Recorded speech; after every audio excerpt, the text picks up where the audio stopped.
South Florida, home to an ever-evolving black community. Tonight, we honor the present and the past. No person could ever know enough of their history.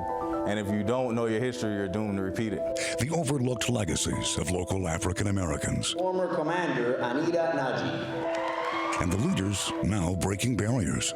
Nothing stops us now but us. No laws, no rules. See where we have been as we move forward to embrace change in South Florida. Good evening, I'm Trina Robinson. The role of blacks has been unique in the growth and transformation of South Florida. And few know of the multifaceted contributions African Americans have made locally. Tonight, we want to change that. But we begin on the national front, a moment in our history which once was unimaginable. America electing its first black president. Many South Floridians believe Barack Obama's rise to the White House represents cultural progress. Team 6's Justin Finch reports. Change, a five-letter word President Barack Obama promised as part of his 2008 bid for the White House, an election the then Democratic contender handedly won. My parents, they'd probably be rolling over in their grave if they knew this. That's change. He's definitely put hopes inside of all the minorities that, you can be whatever you want to be in this country. Anybody who's in poverty or struggling in life, that they can become anything they want to be. You just have to put your mind and your heart to it. In the melting pot that is South Florida, many see themselves in the president's multicultural story, the son of a black Kenyan man and a white American woman, born in the era of segregation. I think he has gone beyond representing the American dream.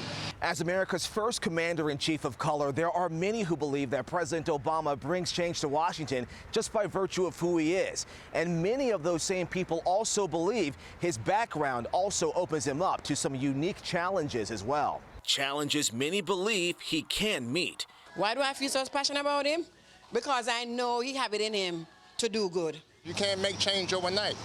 It's a slow process, but it's coming. In Miramar, Justin Finch, NBC6, South Florida. Another first occurred this year at South Florida's only historically black college. Team 6's Sharon Lawson introduces us to Florida Memorial University's first female president.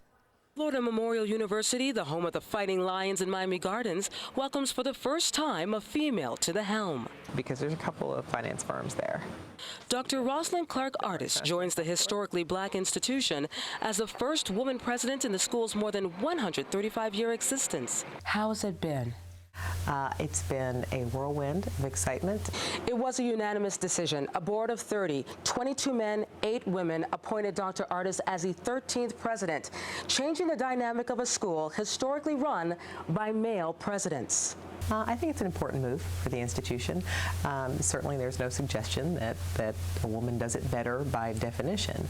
But 2/3 of our college students today are females. They need role models to look up to. Prior to transitioning into academia, Dr. Artis, a 43-year-old wife and mother of 3, practiced law before realizing her passion lies with students and their future aspirations. They need to know that we love them and we care for them and that we're really pulling for their success. Dr. Artis joins a university known for making its mark. Recognized as the birthplace of the Negro National Anthem, Lift Every Voice and Sing, Florida Memorial University is also South Florida's only HBCU, or historically black college or university. Dr. Artis credits black institutions as helping students figure out their identity, along with their potential. My legacy rests with these students. To see our students go on and be successful and say, I'm successful because of Florida Memorial University, makes all the difference in the world. In Miami Gardens, Sharon Lawson, NBC6, South Florida. The Miami Police Department also made history with one of its officers moving up in the ranks. Gilma Avalos shows us why the officer's new position is notable for more than one reason. Former Commander Anita Najee. Beaming as she receives her new badge, former Miami Police Commander Anita Najee makes history. She's dedicated 31 years to the police department and today becomes the first woman since 1896, the department's inception, to hold the high-ranking position. When I got the phone call from the chief, reality hadn't even set in. I was busy remodeling her bedroom for her 21st birthday. Very proud of my mom, all of her money she put in, a lot of sleepless nights. The historic promotion of the former Overtown neighborhood commander comes during Black History Month. Miami Police Chief Manuel Arosa acknowledged the predecessors that have paved this path. In 1944, the first black patrolmen were sworn in. 5 years later, women like Dorothy Grambling were admitted into the police academy. As I told some of the officers here, don't let anything stand in your way, not even yourself. Retired Assistant Police Chief Don March remembered a young Najee standing her ground as she assigned police cars to senior officers. And I called another lieutenant over, and I said, watch this kid here, how she deals with these guys.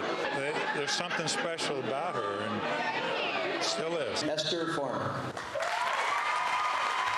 Farmer was also promoted. She's now a commander. A big day for the Miami Police Department. What has happened today is a milestone, and I am part of that. So I look forward to big and great things to continue in my career here with the police department. I quote the brave Rosa Parks.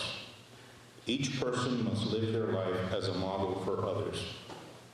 Anita, you and Esther have done that. Gilma Avalos, NBC6 South Florida. Tonight, we're honoring some of South Florida's legends. First, Joseph Caleb, a young, respected union leader who fought tirelessly for working-class blacks. He was known as an audacious community activist, but in 1972, his life was cut short in a shooting. 5 years later, the Joseph Caleb Center was named in his honor. Black history in Hialeah. In one of South Florida's largest Hispanic communities lies one of Miami's oldest black neighborhoods. Next, the unique makeup of the once segregated city. And T. Willard Fair, the man responsible for forging integration locally and improving the lives of blacks in South Florida. Embracing change. Of course, as individuals and human beings, we tend to fear the word change. But if you remove the H, the G, and the E, there lies the word can. In fact, that was Barack Obama's theme. Yes, we can. It's always just a matter of you believing in yourself. And of course, we're in the midst of Black History Month. But at the same time, history is being made 365 days of the year, 366 when it's a leap. Right about now, somewhere around the world, someone is making beautiful history.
When you think of the colorful city of Hialeah, you don't necessarily think Black history, but hidden between the busy streets of the town is a historically Black neighborhood that dates back nearly a century called Seminole. Welcome to Hialeah, the 5th largest city in the state, home to the largest Cuban and Cuban-American population in the country. But nestled in a small section of the city sits an English-speaking African-American neighborhood, its roots dating back almost a century ago when the first black settlers rolled into town. All black community. Everybody know everybody. 70-year-old Johnny White and neighbor Preston Kendrick were born here. A lot of people came here from up north and stayed here. In the 1920s, seeking a better life and work, blacks living in the Deep South migrated to Seminole, a subdivision in Hialeah. It's a relatively small area today. It'd be on the edge of Red Road as you're moving through Hialeah. Historian Paul George. This was a segregated black neighborhood by the name of Seminole, largely because there had been a Seminole Indian encampment there in previous times. Less restrictions, along with a history of favorable relations between Indian tribesmen and black slaves. From the 1700s, the Seminoles went from owning blacks as property to becoming allies on the battlefield in the 1800s. Images of black Seminoles vividly documented. And so there was interaction, intermingling, interracial couples between the two groups, clearly by the 1800s and all. It's interesting and ironic that this area that had once been a Seminole encampment now becomes an African-American segregated neighborhood. There were Indian people still living in the area and living in their little huts. Today, the city of Hialeah is a mix of cultural heritage and races, diverse communities weaved into the fabric of America. But decades ago, segregation and discrimination kept the races divided. I can remember not being able to cross that road there. White-only signs making it known blacks were not welcome, but their hard work ethic was. In the 1920s, news of laborers needed to build a racetrack quickly spread across the South. White's grandfather made his way down from Georgia. They built the racetrack in 25. You can hear them call the races from right here. From the racetrack on weekdays to the prayer house on Sundays, 3 different churches still active in Seminole today. This small black community still rich in culture and deep-rooted in American history. In Seminole, Sharon Lawson, NBC6 South Florida. Well, few people have had a greater hand in making life better for Miami's black population than T. Willard Fair. He's the president of the Greater Miami Urban League and recently celebrated 50 years using what was taught to him by a great civil rights leader. The Wall of Fame in Greater Miami Urban League President T. Willard Fair's office shows a 50-year journey of a man who knows powerful people, but cared most about the little people of his community. What I've done is what you are supposed to do when you head up an organization whose role and purpose for being is to make life better for black people. So I've simply fulfilled the mission. African Americans can thank him for helping break the back of segregation in the 60s and forging integration for blacks in places they were once barred. The task of breaking segregation was very difficult. What we have done is what we were supposed to do. We would not have been able to do it, however, if the community did not embrace and respect what we were trying to do. And it was none other than Dr. Martin Luther King Jr. who sought him out for his civil rights work in Miami.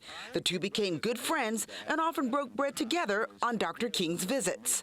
Once I got over the aura, I mean, Martin was just like anybody else. You know, he liked neck bones and collard greens, just like all us colored folks. So the tenants today sought the assistance of T. Willard Fair and the Urban League. That T stands for Talmadge. Talmadge Willard Fair started with the Urban League at the age of 24. Fair says he also learned the virtue of patience from Dr. King. That's a trait that most revolutionists don't have. We want it to happen right now. You know, and when it doesn't happen right now, then something's wrong. But Martin has said we are trying to change the hearts of men, not the minds of men. And in order to do that, you got to be patient. You got to be tolerant. You got to be understanding.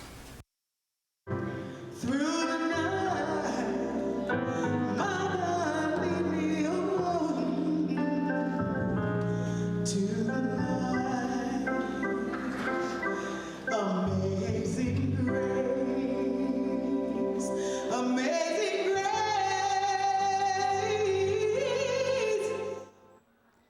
That was gospel singer Mariel Epps performing at this year's NBC6 Black History Month celebration. We'll have more from our annual event a little later, plus a look at why Overtown was once called the Harlem of the South.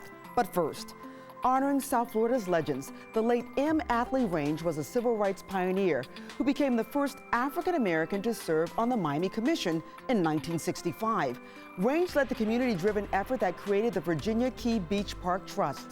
She started the Athley Range Cultural Arts Foundation. And we will be right back.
Welcome back. Segregation in South Florida during the 1930s to the 1960s limited local blacks to one area to shop and socialize, Miami's Overtown. The town became the cultural center of the Magic City. Jawan Strader takes us back to Overtown's bustling days and the efforts to now preserve that history. Well, Overtown, once the heartbeat of Miami's black community, the area holds a rich history of black economic and cultural influence. This was the area where the streets were lined with nightclubs and hotels. At a time when African Americans were not allowed in many parts of South Florida, Overtown, known as Colored Town until the 60s, was the epicenter for black businesses and entertainment. Blues, jazz, and soul were rocking every corner of Overtown. Many called it the Harlem of the South. The glory days of Overtown are exemplified in an exhibit at the historic Ward Cultural Tourist Gallery. Photos hanging from the walls reveal the vibrant past of Overtown's music scene. From your Sam Cooke, your Aretha Franklin, and all those people would come down and they would perform at the different hotels. The man responsible for bringing the hottest black performers to Overtown was Clyde Killens. He was a famed entertainment promoter and managed many nightclubs, such as the iconic Night Beat, the Mary Elizabeth Lounge, and Harlem Square. Another popular venue for legendary acts like Langston Hughes and Nat King Cole was the historic Lyric Theater. Lyric is the oldest performing arts house in South Florida. It was built in 1913 by black businessman Jeter Walker. Lyric was then left vacant for years after the 1960s. At the same point, Overtown took a huge blow by the construction of I-95. Many of the town's businesses and homes were torn down. Since then, Overtown has struggled to reclaim its prominence, and community leaders feared that its history would be lost. This has helped us. That's why the Black Archives began its mission in 1977 to preserve the memories and restore the few historic buildings that still stand tall today, including the Lyric Theater. In 1999, it went through a restoration process and it opened up, and that was phase one. The second phase was what you see we're standing in here now, which is the glass lobby, and that was opened in 2005. So Miami now has its cultural identity. It has its place of African diaspora. Now the Black Archives has plans to host performances and events at the Lyric Theater, an effort to revive the cultural legacy of a community. In the studio, I'm Jawan Strader, NBC6, South Florida. One of the few businesses in Overtown that still endures is the family-owned Jackson Soul Food. The eatery, as Team 6's Willard Shepard explains, has become a symbol of perseverance. The Jackson family has been serving up soul food dishes more than 6 decades. The restaurant gained fame for its signature dishes like smothered pork chops, smothered liver and onions, and fried yellowtail. Jackson Soul Food started up in 1946 when Overtown was a thriving business district. It was founded by Herman Fluitt and Jessie Estelle Jackson. When the Jacksons first opened the restaurant, it wasn't here at this current location, but just a few blocks away. The Jacksons required that all 12 of their kids work inside the restaurant, and now that's been handed down to the grandkids, some of them serving meals here right now. Jackson Soul Food has seen its fair share of ups and downs as Overtown evolved through the years. But it's here to stay, providing South Florida an authentic soul food experience. I'm Willard Shepard, NBC6, South Florida. A decade of mentoring. A local woman dedicates 10 years to hundreds of inner-city girls. Next, the lives touched and her mission to frame the future of South Florida. And a glimpse at how Team 6 celebrates Black history. The sights, sounds, and legends from our annual celebration. Next. Taken back in time, of course, before my time and when I came into existence, but stories told to me by mother have always been beautiful through the years, like how it was growing up in Overtown. And see, my daddy, Nathaniel Renslow Vaughns, he was known as the barber to the stars. His fingertips were the ones that gave Nat King Cole his beautiful waves. And yes, when the man who floats like a butterfly and stings like a bee was in Miami, Florida, it was my father that had his hair looking good while he was in the ring.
colleges got in on Black History celebrations. Students from the University of Miami's Dedications Dance Academy commemorated the 50th anniversary of the March on Washington. Over at Florida Memorial, the 17th annual Melt Mustafa Jazz Festival was dedicated to the heritage of jazz, which the famed bandleader calls an art form truly pioneered by African Americans. Well, the Mourning Family Foundation has raised $10 million for charity since 1997. One arm of Alonzo and Tracy Mourning's philanthropic endeavors is Honeyshine, which provides inner city girls the tools to succeed. This year, Honeyshine marks 10 years. Tracy Mourning's love and labor lies in her Honeyshine program, a mentoring and scholarship program all about at-risk girls learning they can succeed. If you know how to make a robot, you can do anything in life.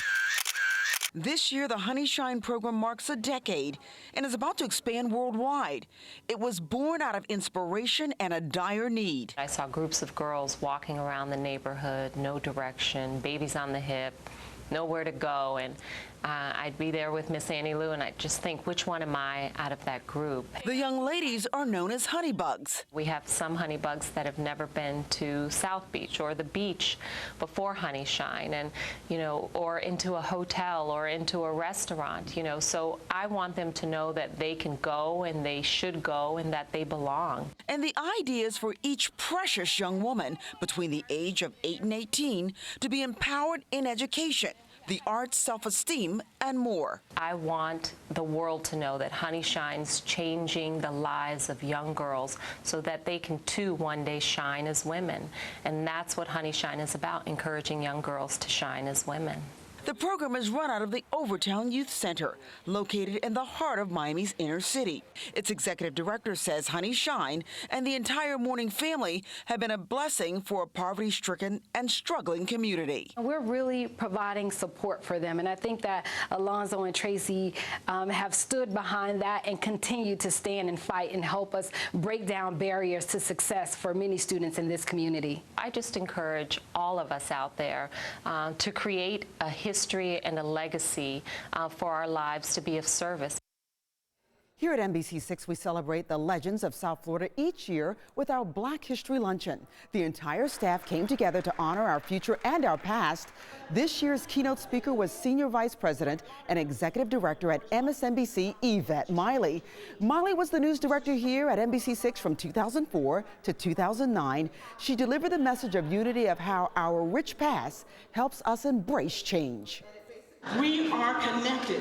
Our stories are individually shaped, but we are universally connected by the shared human experience. It is bigger than Black history. It is our collective history, because truly, I believe it. It's not just a line for a speech. I believe it. The history of all of us lies within each of us. The Black History Luncheon has been our annual tradition for 2 decades. Well, we hope tonight's special shines a light on the dynamic Black history of South Florida, a history that allows all of our cultures in our community to embrace each other and to look toward the future. We leave you tonight with some sounds of the Sons of Maestro. Have a great night.